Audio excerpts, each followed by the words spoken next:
Hey guys, welcome aboard, welcome back, welcome home, of course, and as always, dependent on where you are in relation to this channel, this week, these messages, this energy. This is the weekly What's Up for the week of June the 6th through the 12th. So Mercury is direct, still in shadow. Saturn is retrograde. Pluto is retrograde. You know, I mean, honestly, we're teeing up for retrograde season. So this is the internal work time, right? So be mindful of that. This is kind of a week of of goals and getting shit done, right? This is about your identity. Yeah, let's talk about it. So on Monday, just after midnight, the moon will move into Virgo. This is about being observant, right?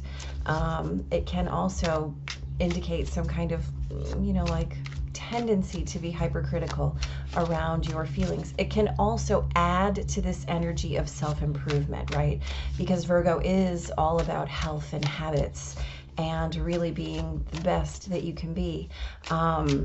We also have two quincunxes to Jupiter and Mars, both in Aries. And then very late Monday night, a trine to Venus in Taurus. So, okay.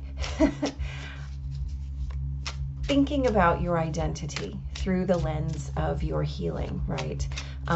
With those aspects to Jupiter and Mars, how do you feel, right? What are you doing? I know that on Monday you're going to kind of have that urge to move big. The thing is, we're not sure, right? If we can, if we should, if we will, right? Those coulda, shoulda, wouldas. Be in that, right? Explore it, observe it, find the way through it, and understand that by the time you are probably, amid your dreams, we will need to be aware that we are always being asked and invited to be led by that feeling of home, right? Especially with that trine to Venus today in Taurus. Because how do you experience yourself in that home aspect, as that home aspect, right? That's about your sensual experience of your existence, right? What do you see? What do you want to see? What do you hear? What do you want to hear? What do you feel? What do you want to feel? What do you taste? What do you want to taste? What do you want to experience, right? And you are the determiner. So just be in awareness of that.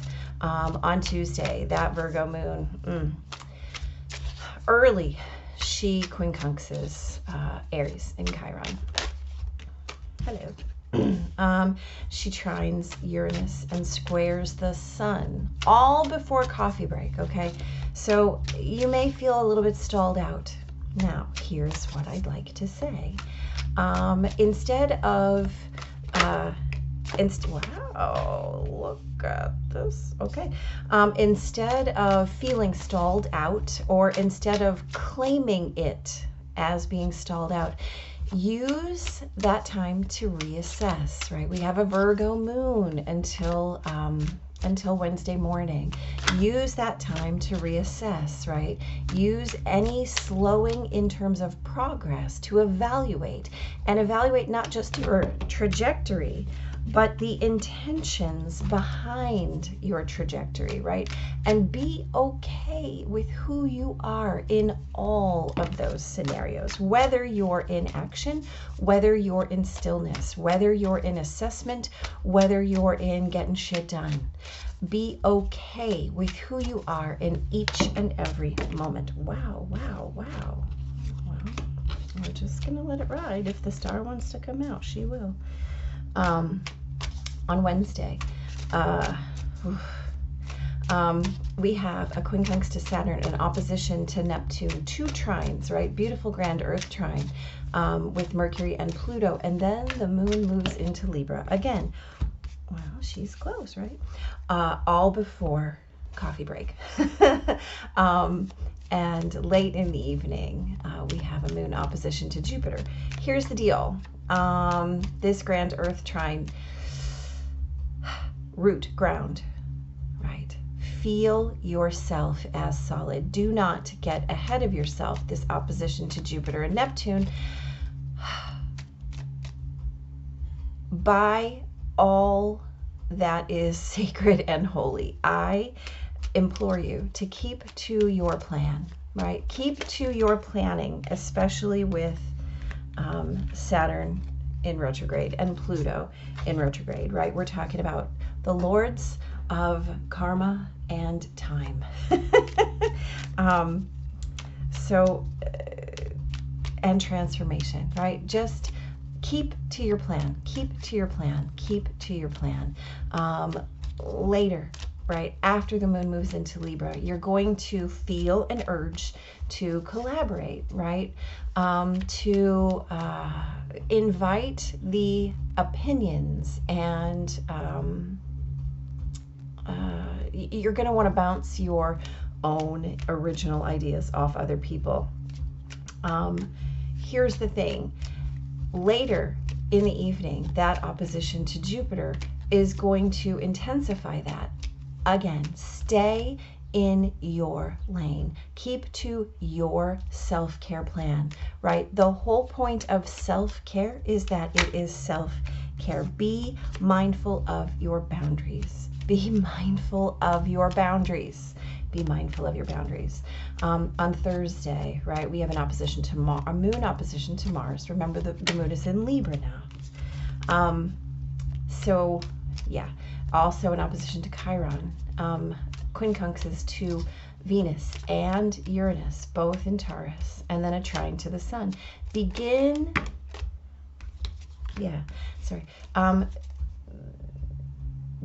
to allow yourself to really kind of sit with the vibration of self-sanctity, right? Choose your own healed path and the path of your own healing, and note that those do not have to be the same, but they can be if you choose, right? So try to be in congruence, right, with your own true north, with your own inner compass, with that which serves your highest and best, understanding that that which serves your highest and best is ultimately serving everyone's highest and best. That's a challenge, right? That's a challenge. I have several clients who are trying to learn that right now. What is in alignment with your highest and best is ultimately in alignment with everyone's highest and best. Sit with that, walk with it. You are not serving anyone by not serving yourself. On Friday, we have a trine to Saturn, the beautiful Libra moon trine Saturn. Again, we have another pair of indirections with Neptune and Mercury.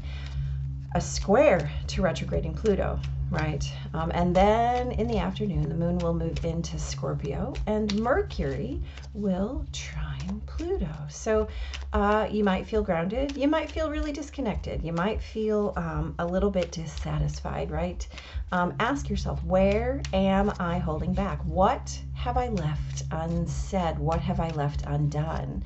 Where have I left important things unfinished? Right? Here's the deal. We are each our own loose ends, and we leave them incomplete. We leave them as wounds. We leave them uncauterized. So this afternoon and this evening, express those dangling participles, for lack of a better word, right?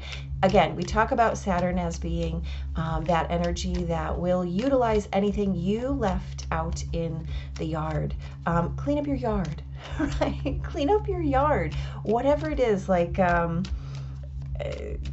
whatever you have left undone, whatever you have left unsaid, wherever you are in misalignment with someone or something or somewhere or whatever, get in alignment. Otherwise, that loose end is running your life. That loose end is running your life.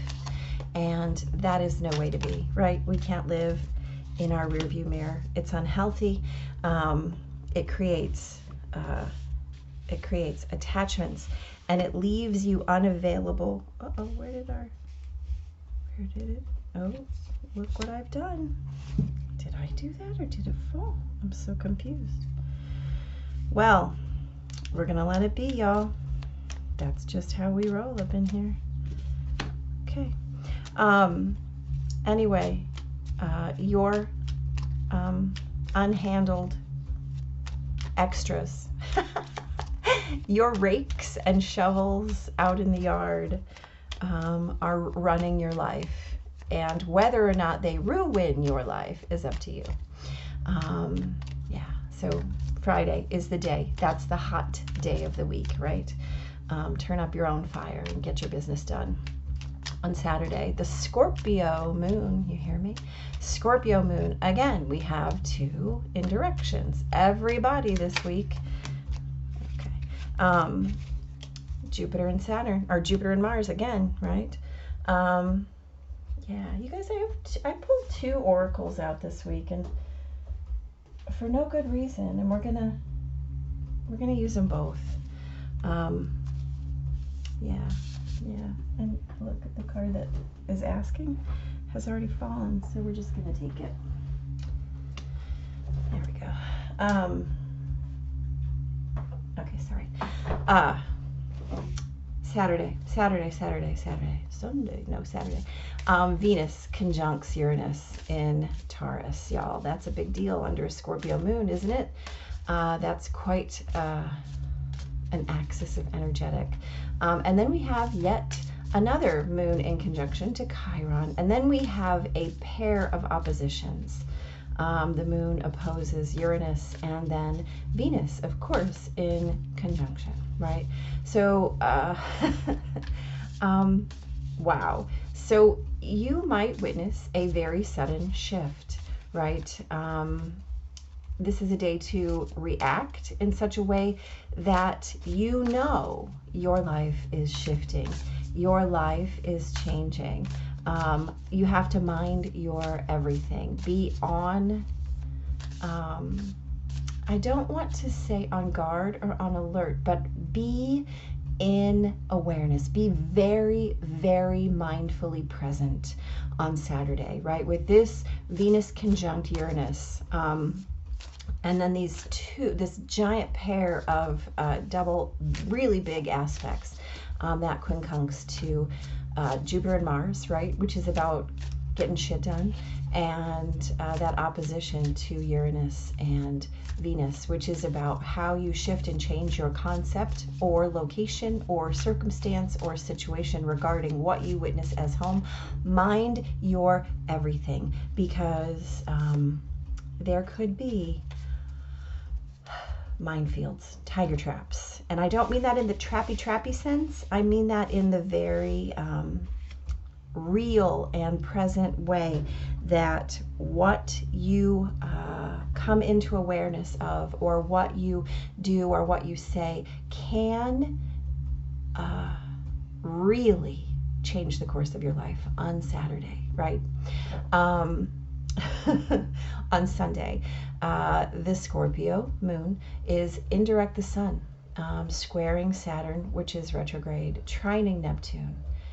We have a sextile, God, which is, I think, one of the only this whole entire week, to Pluto in retrograde, and then in opposition to Mercury, and then the moon moves into Sagittarius for dinner, right? So we have a T-square, the moon and Mercury and Saturn in fixed signs, right? So you can dig into that volatile yet fertile energy of yesterday, but with that trine to Neptune, right? You might also feel like you just want to check out, like, oh, I'm just going to go over here and do this. So watch a movie, paint, draw, do something creative, right? The moon is opposed to Mercury in Taurus. So create something, right? Sing, dance, do something in the physical world. Create, right? This is a week to have constant opportunity to claim yourself, right? In the purity and sanctity of your own thoughts, actions, habits, choices, patterns, energy, right? So revisit that urge to witness or filter yourself through the lens of anyone else this week, right? Be mindful of where your codependence and independence spectrum is. Let's have conversation. So we've got the Six of Cups and the Two of Pentacles Monday, right? We talked about this as being the day about being led by your feeling of home, right? Using all your senses and really witnessing your identity through the lens of your own healing. Well, here's the deal. We've got Six of Cups. This is that energy of home. This is that beautiful, how do I experience unconditional love? And the Two of Pentacles, right? This is about how we're creating it in the face of emotional turbulence. So witnessing yourself through the lens of your healed self, right? How do you feel? And where is my true north? Where is it? You know where it is, right? No matter what the situation, your heart is on that solid ground of what home feels like, right? Venus is in Taurus and it's trining the Virgo moon. That's a lot of earth energy allowing you to really be in witness to what you're juggling, right? No matter what you're juggling, no matter what it feels like in the front of the house, right? I have this great analogy that I love to use with clients. What is in the front of the house, right? What it looks like when people pull up to you and get to know you and talk to you is never really indicative of what's going on in the back of the house. This is that card, right? Front of the house, we've got it handled. We're good. Back of the house, crashing waves, right? So if you know what's where that home is, how to settle that turbulence, knowing that in all five of your senses, that is the way to create not a need to juggle, right? To just be in your grounded state.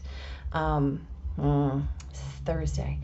We talked about being a little stalled out, right? And witnessing your progress as stillness, right? Being okay with that. So we've got the Devil and the Three of Wands. So the Devil is about attachments versus connections, right? This is the Lovers card only in 3D, right? The Lovers is about that divine connected love choice, the union choice. The Devil is about the attached, I need, instead of I desire, right? There's a difference. I want, right? So yeah, that's a conversation for a different day. But here's the deal. This is about attachments and what you believe is required. Again, talking about this as a day to really witness not just your trajectory, but the intention behind it. And who am I in all of these scenarios? Well, Three of Wands is about long-term progress. It's about your long-term vision. It's about what you have called in and are witnessing as it evolves, right?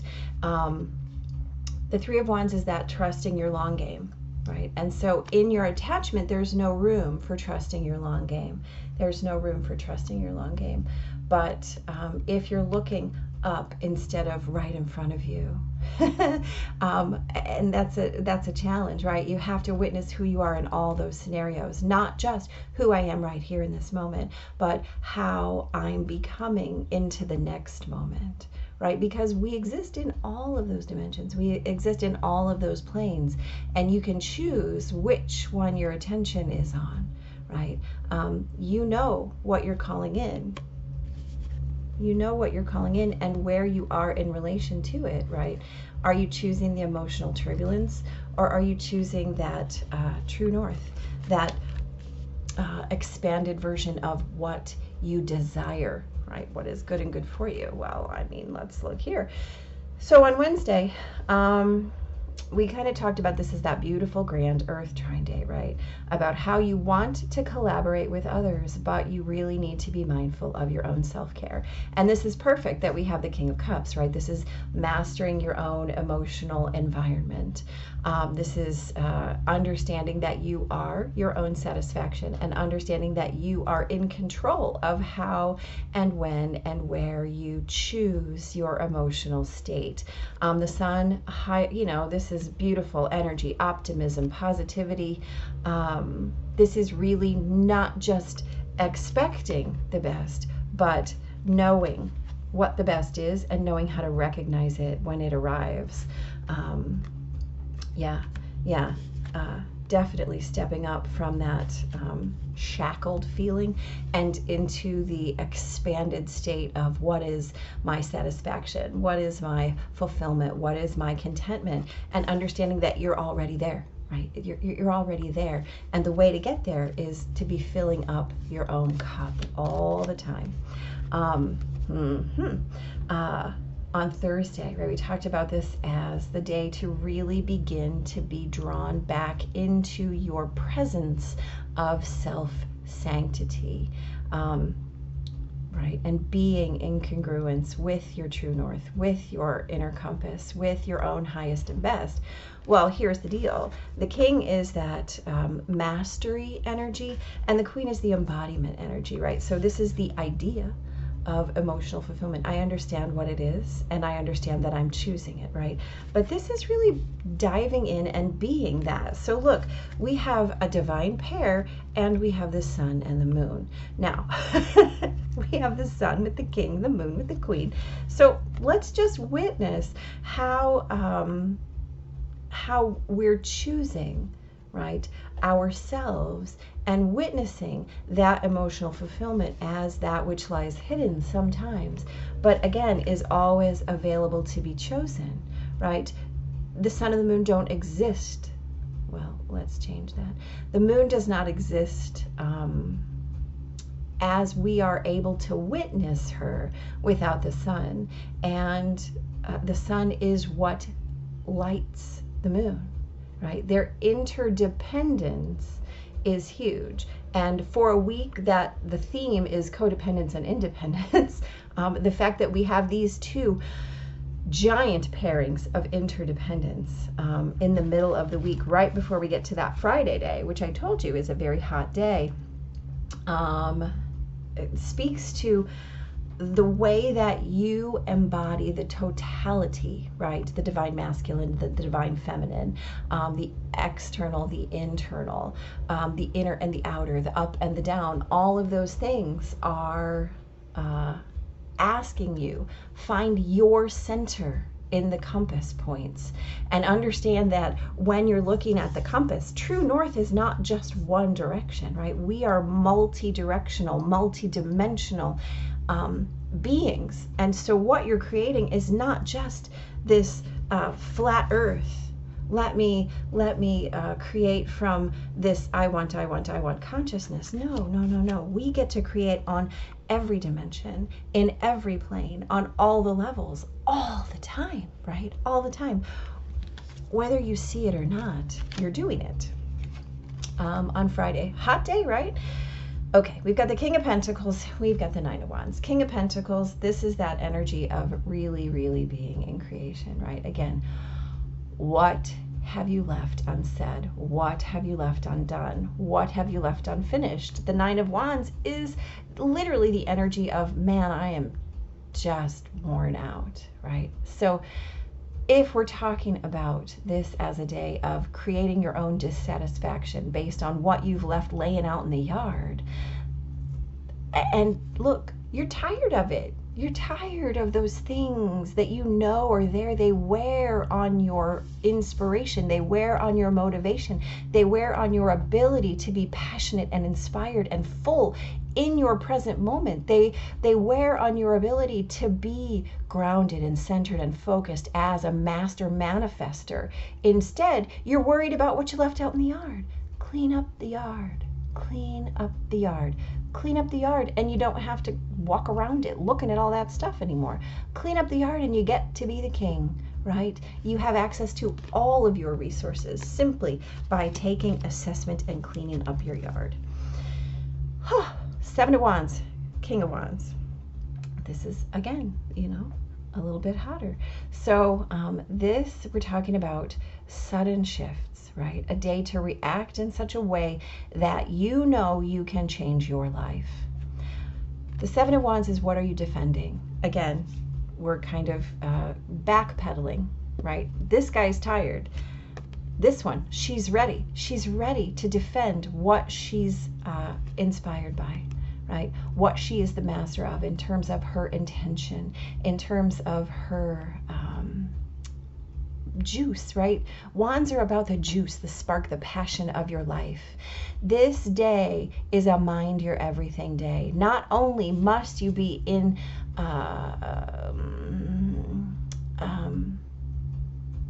you have to be able to be aware and claim all of those things that create and spark your desire, but you have to be ready, right? Ready to understand the why. This is the why card, right? Six of Wands is about victory. Seven of Wands is the why. No, I know that my effort was worth it, and here's why. This is why, right? This is your why card. So what is your desire and why? So mind your everything. Again, knowing that this day can change your life. Mind your everything. Mind your everything. On Sunday, we've got the High Priestess. We've got the Ace of Pentacles. We talked about this as kind of an extension of the day before, right? And a day where you might feel like you want to check out, right? Because you have the capacity to witness multi-level, multi-dimensional reality, right? You're open right here. And so the High Priestess, she knows, she sees it all, right? She is the divinely connected creatress, right? And so we have the Ace of Pentacles, knowing that you're fully resourced. So instead of trying to push through a challenging T-square, right, with the Moon and Mercury and Saturn, instead, do something, right? In that awareness, you're bringing these inspirations of the week out into the real world. Do something in the 3D that will allow you to carry forth and perhaps to be inspired by the way that you have been shown you are resourced, right? Look at, she's always got the heart at her center. So beautiful. Okay. Who do you love? Who loves you? Again, always coming back to your desires, your highest and best, your true north, your inner compass, that which inspires and motivates and creates your passion. If you are not living in this space, I may suggest to you that you are not living. And I also may suggest to you that there are reasons for that, right? And that's why we do the work. That's why we do the work, because we all have to get through our processing. We have to move through the ways that we create false narratives. We have to move through the way that we create out of alignment thoughts or actions, habits or choices, patterns or energies, any of those things over and over and over again. And so, like I said, this week is a week to really utilize those constant opportunities to claim yourself in your purity, in your sanctity, right? Witnessing your trajectory, your self-driven motivation, your independence, right? Not your codependence, but perhaps your interdependence, but your independence, to find that voice. And here's the deal. Sometimes we get stuck, right? Sometimes we forget what it's supposed to feel like. It's our own true north though, right? Nobody can tell you what that is supposed to feel like except you. You are the one who knows what unconditional love and acceptance feels like to you. And if you don't, it is your opportunity, right, to find the answer to how do I do that. It's available, guys. It's so available. This, wow, yeah, okay. Anyway, let's talk about the third house. Like I said, this one fell out. I have never really drawn from this oracle before. It's beautiful. Yeah, it's called the Starcodes Astro Oracle, and it's gorgeous.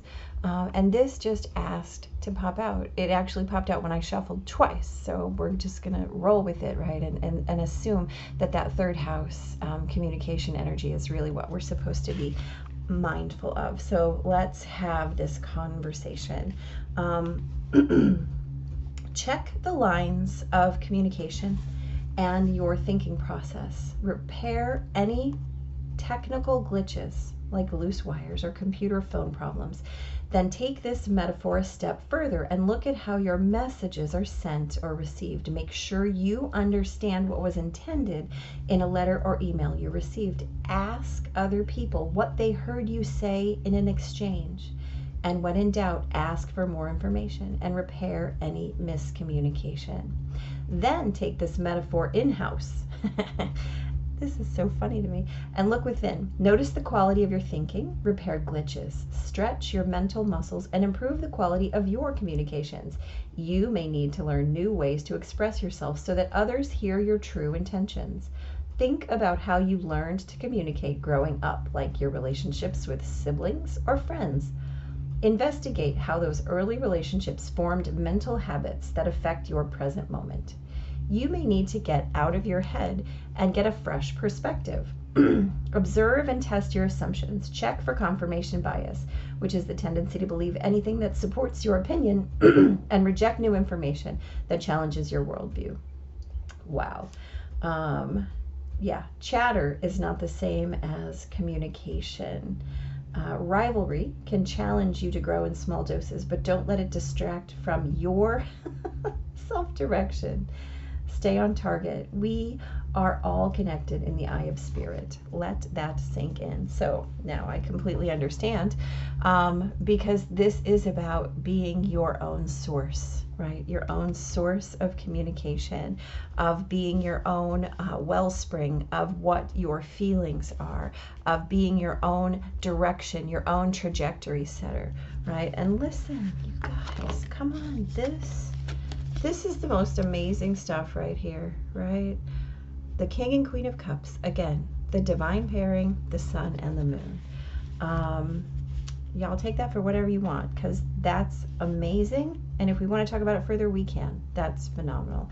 When we're talking especially about really, really aligning with our own highest and best. Any ways that you are dissatisfied, right, with your communication or with what you feel or the way that you're expressing it, you have the opportunity to shift it, not only every day, but especially right on Saturday, where the Seven of Wands and the King of Wands are really asking you, mind your why, mind your everything, right?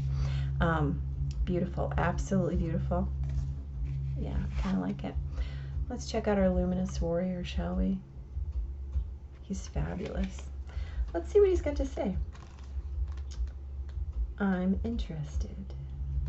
Okay.